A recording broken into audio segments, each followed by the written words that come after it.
Chapter 15, the Roman Empire. So this is the sequel to the Roman Republic.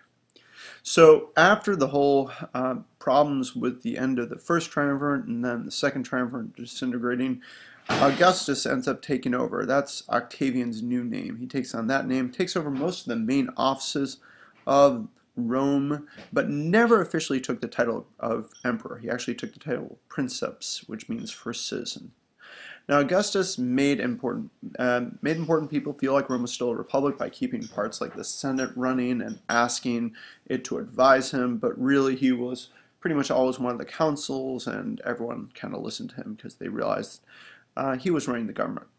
Now, he made himself strong by having all soldiers swear loyalty to him, and had talented people who took over other parts of the government. As you look here, these are the provinces that he kind of took over and said, my military is going to be in charge of there. The senatorial provinces are these other ones here, which aren't as major and don't need as many troops. And this was kind of an area that was sort of, Italy was outside of that equation because it didn't really need legions there to protect it. But pretty clearly, Augustus had lots and lots of troops to back him up. Augustus made Rome easier to defend by using natural borders instead of continuing to expand things like mountains, rivers, stuff like that. Eventually they do take over Britannia, but that's a little bit later. Did a good job of creating a solid Roman government, paid governors well, and charged fair taxes. Took something called a census, which was a population count, to make sure taxes were paid the right way. Ruled peacefully, relatively peacefully, for about 41 years. No one successfully assassinated him, which was something that a lot of the other Roman emperors didn't have the advantage of. But the important thing is that he set up a lot of the traditions of what a Roman emperor should be because he lasted for so long. Now, in terms of the Pax Romana, that's this period of Roman peace that lasts for about 200 years. It wasn't always peaceful, but there were some advantages. Things like trade increased. These are some of the Roman trade routes you can see here all over the place, really. There weren't tariffs within the Roman Empire. If you brought things into the Roman Empire, you did have to pay a tariff, but not if it was within the Roman Empire. They used the same money throughout the empire, so that made it easier. You didn't have to change money. More roads and shipping occurred, and more trade meant more wealth for Rome. The laws were also changed. Basically, because the Romans started to trade with non-Romans, there were these groups called the jurisprudentis, which were helped to determine new laws based on interactions with foreign people and when they started ruling other groups too. Everybody was equal in law and innocent until proven guilty. Important thing there. Laws eventually become standardized, which means the same.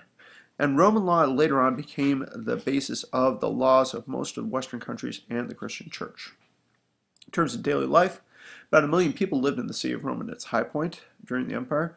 Lots and lots of problems there: pollution, crime, overcrowding, fires, stuff like that. People who lived in fancy houses, rich people were called a domus, the house was. Poor people mostly lived in apartments. Families were very important, and fathers were in charge until about 12 girls and boys went to school together. After 12, rich boys continued their studies, worked on rhetoric, which was speech and writing. Poor boys went to work, and after 12, rich girls sometimes received expensive private education.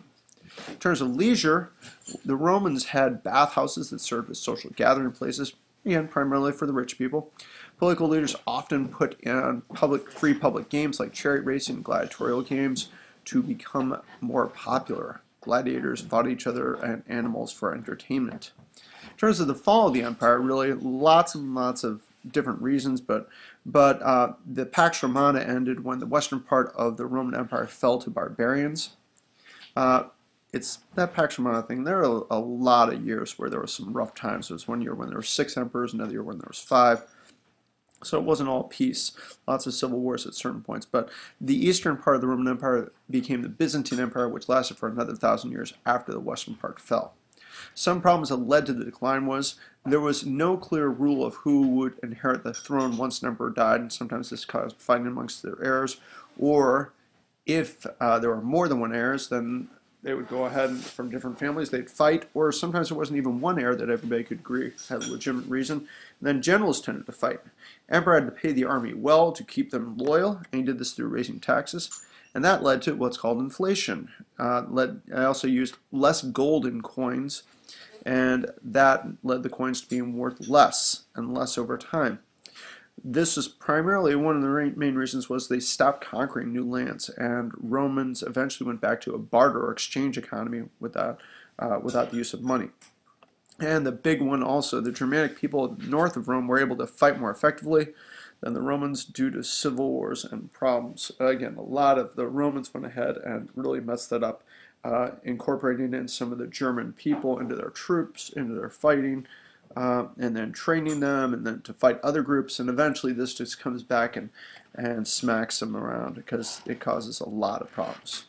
Diocletian and Constantine were two guys who tried to work out some things. Diocletian reorganized the government, tried to make it work better, made goods have a maximum price to keep down inflation. He also came up with the idea that the emperor came from divine rule, not just from the gods, not just from the people, which is very different than a republic, and most kings later on claim this. Last major change that Diocletian did, he divided up the empire not really into two groups, but 4 groups. And for a while there, he did a pretty good job. But after he retired, it was supposed to be that after 10 years of serving as what was called a Caesar, that was kind of a junior partner. Then you would become Augustus, which was a senior partner in this situation. And then you would retire, and basically that was the system, and Diocletian was really the only one who wanted to follow it for real. Now, Constantine, he tried to make people stay in their jobs when things got bad by making them take up their father's professions. Rich people chose to move away from the city to the country to escape the government and escape taxes. Constantine I also started to build a new capital, which was of the Roman Empire, which is Constantinople in Turkey, later on Istanbul. And really the end of the empire, the reforms of Diocletian and Constantine did not save the empire. They brought it back, but they didn't save them. The Germanic tribes continued to attack, and Rome grew too weak to stop them. A lot of them were trying to escape the Huns from West Asia, but eventually there was just too many and too few troops. Starting with things like the Battle of Adrianople that's listed there. That's the first time that, when one of the Roman generals, Valens, or one of the Roman emperors, Valens, dies there. And there's other times when this causes lots and lots of problems. Adrianople is one of those turning points, though. And the Goths went ahead and won there, and then just were able to rampage through the countryside for a few years after that, because the Romans weren't strong enough to fight them. In 410 AD, soldiers invaded the city, and this was different soldiers from other areas, and took over what was left, and that was really the end of the Roman Empire.